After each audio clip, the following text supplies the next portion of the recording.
பதில் சொல்லணும். மாண்புமிகு பேரவைத் தலைவர் அவர்களுக்கும் மாண்புமிகு முதலமைச்சர் அவர்களுக்கும் மாண்புமிகு சட்டமன்ற உறுப்பினர்கள் அனைவருக்கும் வணக்கத்தை தெரிவித்துக் கொண்டு, இந்த மேகேதாட்டு அணை கட்டக்கூடாது என்ற அந்த தீர்மானத்தில் பேச வாய்ப்பளித்ததற்கு நன்றியை தெரிவித்துக் கொள்கின்றேன். வருஷத்துக்கு 750 டிஎம்சி தண்ணீர் காவிரியில் வருகிறது என்பதுதான் ஒரு கணக்கு. அதில் கர்நாடகாவுக்கு 285 டிஎம்சி தான் அவங்களுக்கு உரிமை. தமிழ்நாட்டுக்கு 404 டிஎம்சிக்கு மேலே உரிமை இருக்கிறது. ஆனால் அது குறைஞ்சி பேச்சுவார்த்தையின் மூலமாக இன்னைக்கு 175.25 டிஎம்சி, பாண்டிச்சேரிக்கு 7 டிஎம்சி, கேரளாவுக்கு 30 டிஎம்சி. ஆனால் இந்த 175.25 டிஎம்சியை ஒரு மாதமும் ஒரு டைம் டேபிள் போட்டு அவங்க கர்நாடக அரசு நமக்கு தந்திருக்கணும். இது வரைக்கும் வரலாற்றிலே கிடையாது. அப்படி டைம் டேபிள் போட்டு இந்த மாதம் ஒரு 12 டிஎம்சி, அடுத்த மாதம் 32 டிஎம்சி தந்ததே கிடையாது. நமக்கு ஜூன் மாதம் 9.18 டிஎம்சி தண்ணீரை கர்நாடக அரசு நமக்கு திறந்து விட்டிருக்க வேண்டும். ஆனால் கடந்த ஜூன் மாதம், அதாவது இந்த 2026 2 மாசத்துக்கு முன்னாடி அவங்க திறந்து விட்ட தண்ணீருடைய அளவு 2 டிஎம்சி தான். ஜூலை மாசம் 31.24 டிஎம்சி தண்ணீர் திறந்து விட்டிருக்க வேண்டும். 1 டிஎம்சிக்கும் குறைவான தண்ணி தான் திறந்து விட்டுருக்கிறாங்க. அப்படின்னா அந்த சட்டத்தையோ தார்மீக நடவடிக்கையோ காவிரி ஆணையத்துடைய தீர்ப்பையோ உச்ச நீதிமன்ற தீர்ப்பை எதையுமே கர்நாடக அரசு மதிக்கவே இல்லை. இது வரைக்கும் அவங்க திறந்து விட்டதே இல்லை. நமக்கு அதனாலதான் குறுவை சாகுபடிக்கு பாதிப்பு ஏற்பட்டிருக்கு. குறுவை சாகுபடி பண்ண முடியல, அதனாலதான் விவசாயிகள் பாதிச்சிருக்கிறாங்க.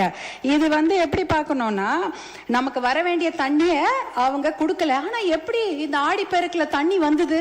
ஆடி 18 வந்து போச்சு.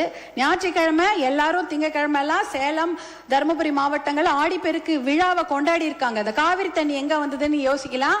ஆனா அது காவிரி தண்ணி கர்நாடக அரசு நமக்காக கொடுத்த தண்ணி கிடையாது. கேரளால வயநாட்டுல பயங்கரமா மழை பெஞ்சுது.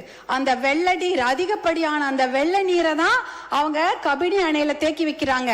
அந்த தண்ணி கபினி டேம் ஃபில் ஆயிடுச்சு. ஃபில் ஆனதுனால வேற வழி இல்லாம தான் தண்ணி, உபரி நீர், வெள்ள நீர் தான் நமக்கு திறந்து விட்டுருக்காங்க. ஹாரங்கியில இருக்கிறதோ, ஹேமாவதியில இருக்கிறதோ, கேஆர்எஸ்ல இருக்கிற கிருஷ்ணராஜசாகர் டேம் தண்ணி அவங்க திறந்து விடல. அது முழுக்க கர்நாடக மாநிலத்தில் அந்த பெய்யக்கூடிய மழை, அந்த காவிரி நதி நீரை அதை தேக்கி வச்சுட்டாங்க. இது கேரளால இருந்து வர வேண்டிய தண்ணி தான் வேற வழி இல்லாம கபினி மூலமா நமக்கு வந்திருக்குது. அதனால அவங்க மனசு சட்டப்படி திறந்து வைக்கல, ஆணையத்தோட தீர்ப்பு படி திறந்து வைக்கல. அவங்க தண்ணி அதிகமான வெள்ள நீர் அவங்க ஊர்ல வந்துடக்கூடாதுன்னு தான் திறந்து வச்சிருக்கிறாங்க. இன்றைக்கு நம்மளுடைய சட்டமன்றத்தில் ராஜ்யசபா, அதாவது பாராளுமன்றம் நடந்து கொண்டிருக்கிறது. பாராளுமன்றம் நடந்து கொண்டிருக்கும் போது முக்கியமான 10 கேள்விகளை மருத்துவர் அன்புமணி ராமதாஸ் அவர்கள் இங்க மேலவே ராஜ்யசபால கேட்டிருக்கிறாரு. அந்த ஒரு கேள்விக்கு தான் அமைச்சர் பதில் சொல்லி இருக்கிறாங்க.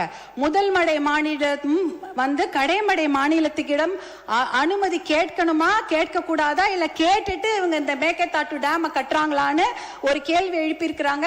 அப்பொழுதுதான் நாங்க அமைச்சர் பதில் சொல்லி இருக்கிறாரு. முதல் மடை மாநிலங்கள், அதாவது இந்த கடைமடை மாநிலங்களான தமிழ்நாடு போல மாநிலங்கள் கிட்ட முதல் மடை மாநிலங்கள் அனுமதி கோர தேவையில்லை என்ற ஒரு தகவலை டெல்லியில அந்த அமைச்சர் சொல்லி இருக்கிறாங்க. இந்த கேள்வியை கேட்டதே மருத்துவர் அன்புமணி அவர்கள் தான் ராஜ்யசபால. அடுத்த கேள்விக்கு அடுத்த நாள் இன்னொரு அமைச்சர் பதில் சொல்றாங்க.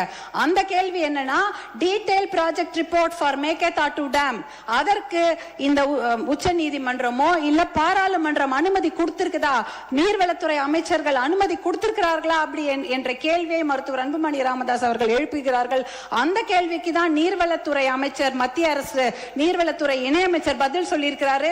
அப்படிப்பட்ட விரிவான தகவல் அறிக்கை டிபிஆருக்கு எந்த அனுமதியும் பாராளுமன்றம் தரவில்லை, அமைச்சகம் தரவில்லை என்ற பதிலை சொல்லியிருக்கிறாங்க. இந்த கேள்விகளை கேட்டு பதிலை பெற்றதே மருத்துவர் அன்புமணி அவர்கள் தான். அப்படி இருக்கும்பொழுது அவருடைய சஜஷன் என்ன, அனைத்து கட்சி கூட்டத்தை கூட்டுங்க, ஒரு ஒற்றுமையான ஒரு நிலையை எடுத்துட்டு போய் நம்ம டெல்லியில போய் பார்க்கணும் என்ற அந்த சஜஷன் தான். இன்னும் ஒரு முக்கியமான விஷயம், சட்ட முன்னெடுப்புகளை நாம கண்டிப்பாக செய்ய வேண்டும் மாண்புமிகு பேரவைத் தலைவர் அவர்களே. ஏனென்றால் மேகேதாட்டு டேம் எங்க கட்ட போறாங்க தெரியுங்களா? நம்ம தமிழ்நாடுல இருந்து 4 கிலோமீட்டர் தூரம். இந்த பிச்சை டேம்ல எங்கேயோ தள்ளி 200 கிலோமீட்டர் கிலோமீட்டர் 300 கிலோமீட்டர் தூரத்துல இருக்குது. கர்நாடக அரசு proposed site for construction of Meketatu Dam is just 4 kilometers away from our state Tamil Nadu. 4 kilometre Krishnagiri Dharmapuri பார்டர்லயே 4 கிலோமீட்டர் கட்டுறாங்க. எதுக்கு கட்ட போறாங்க? ஒரு சொட்டு தண்ணி கூட தமிழ்நாட்டுக்கு வரக்கூடாது. வரக்கூடிய அத்தனை தண்ணியும் எல்லா டேம்லயும் சேர்த்து வச்சுட்டு மேகேதாட்டுல 70 TMC தண்ணியை புடிச்சு வச்சுக்கிட்டு ஒரு சொட்டு நீர் கூட தமிழ்நாட்டுக்கு வரக்கூடாது என்பதற்காக தான் தமிழ்நாட்டுக்கு மிக அருகில் டேம் கட்டுறாங்க. அந்த மேகேதாட்டு டேம் கட்டினாங்கன்னா 3 வனவிலங்கு சரணாலயங்கள் அந்த டேம் கீழே போயிடும். 12,500 ஏக்கர் காடுகள் அழிந்துவிடும். புலிகள் சாங்சுவரி இருக்கு. பிலிகிரி ரங்கநாத சுவாமி கோவிலுடைய புலிகள் காப்பகம் இருக்கிறது. காவேரி வைல்ட் லைஃப் சாங்சுவரி இருக்கிறது. அதே சமயம் மாதேஸ்வரன் மலை சாங்சுவரி, அத்தனை வனவிலங்கு சரணாலயம். அதில் இருக்கக்கூடிய நீர்வேம்பு நீர் மருந்து மரங்கள் 700 வருஷம் பழமையான மரங்கள்லாம் தண்ணியில போயிடும். நீர் நாய், சாம்பல் நீர் ஆட்டர்ஸ், அப்புறம் மகாசீர்னு மயில் கண்ட மீனுங்க, 4 கொம்பு மானு எல்லாமே அழிஞ்சிரும். இதெல்லாம் அழிச்சிட்டு தான் மேகேதாட்டு டேம் கட்ட போறாங்க. சுற்றுச்சூழல் பாதிப்பு மிகப்பெரிய அளவில் இருக்கும். இதற்காக சுற்றுச்சூழல் கேஸ நம்ம நிறைய போட்டு இந்த டேமை கட்ட விடாம நம்ம தடுத்தணும். 2 ஆப்ஷன் தான் தலைவர் அவர்களே. ஒன்னு மேகேதாட்டு டேம் கட்டணும், இல்ல மேகேதாட்டு டேம் கட்டக்கூடாது. இதுல நடுவுல என்ன முயற்சி? we don't need the dam, அவ்வளவுதான். no dam, no need of the dam. இதுக்கு நடுவுல முயற்சி என்ன இருக்கு? அந்த முயற்சியே தேவையில்லைங்கிற. மேகேதாட்டு டேம் கட்டக்கூடாது, அவ்வளவுதான். இதுல நடுவுல இந்த நான் முயற்சி பண்றதுல தேவையில்லாத ஒரு விஷயம். அனைத்து கட்சியை கூட்டத்தை கூட்டி கண்டிப்பாக ஒரு ஒத்த முடிவோட நம்ம டெல்லிக்கு போக வேண்டும் என்பதுதான் பாட்டாளி மக்கள் கட்சியின் கோரிக்கை. மிக்க நன்றி. மாண்புமிகு நீர்வளத்துறை அமைச்சர் அவர்கள்.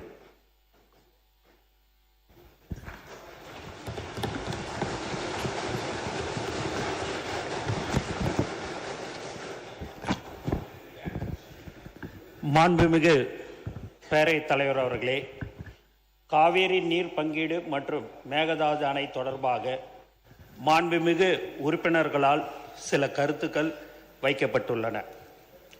காவேரி ஆறு தமிழ்நாட்டின் உயிர் ஆதாரமாகும். டெல்டா மாவட்டங்களின் விவசாயம் மற்றும் பல்வேறு மாவட்டங்களின் குடிநீர் காவேரி நீரை ஆதாரமாக கொண்டுள்ளது. காவேரி நதிநீர் பங்கீடு தொடர்பாக காவேரி நடுவர் மன்றம் மற்றும் உச்ச நீதிமன்ற ஆணை மற்றும் பல்வேறு ஆணைகள் மூலம் தமிழ்நாட்டு உரிமை நிலைநாட்டப்பட்டுள்ளது. இருப்பினும் மாதவாரியாக கர்நாடகாவில் இருந்து தமிழ்நாட்டிற்கான உரிய பங்கை பெறுவது பல ஆண்டுகளாக சவாலாக உள்ளது.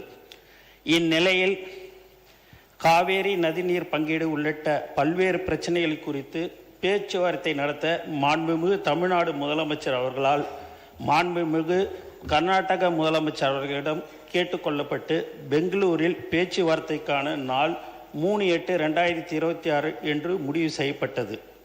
அதற்கிடையில் கர்நாடகா மாநில முதலமைச்சர் அவர்கள்